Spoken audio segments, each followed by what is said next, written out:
กราบเรียนจะมีนัดและจะมีอรรัตน์อ้ำเมืองนะคะ และอาจารย์โชคชัยนะต้นไม้ใหญ่ดนตรีไทยชมรมดนตรีไทยด้านหน้าศิลป์นะคะ ชนวิสาพร้อมสุขนะคะ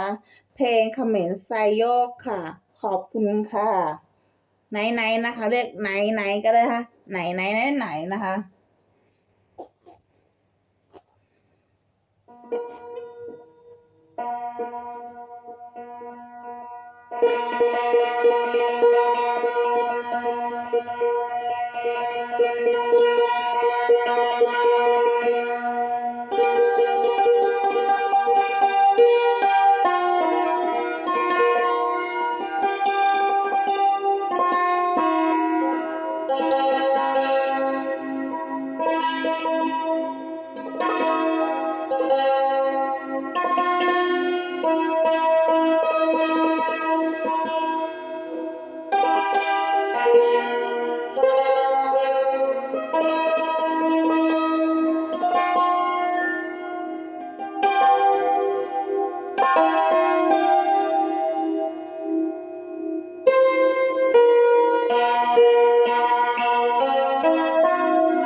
บอยจบแล้วค่ะ ขออีกเพลงหนึ่งนะคะ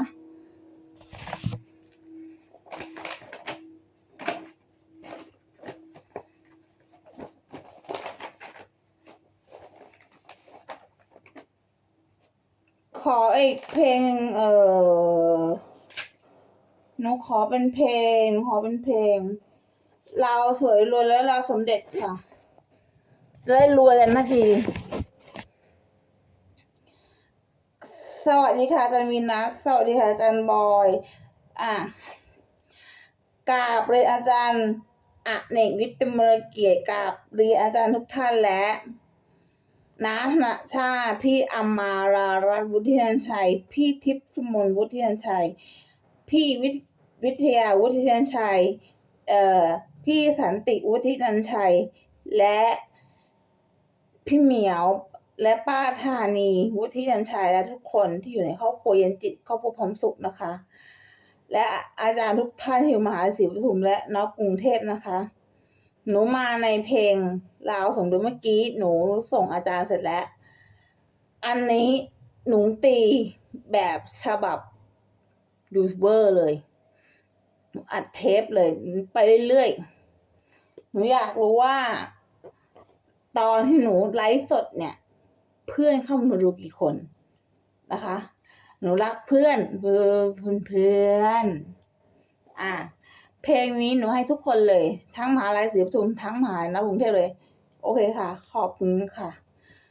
เมื่อกี้เขมรไซโยก เพลงนี้เป็นเพลงราวสวยรวยค่ะ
3 เพลงนะคะเนาะแค่3 เพลงก่อนนะคะ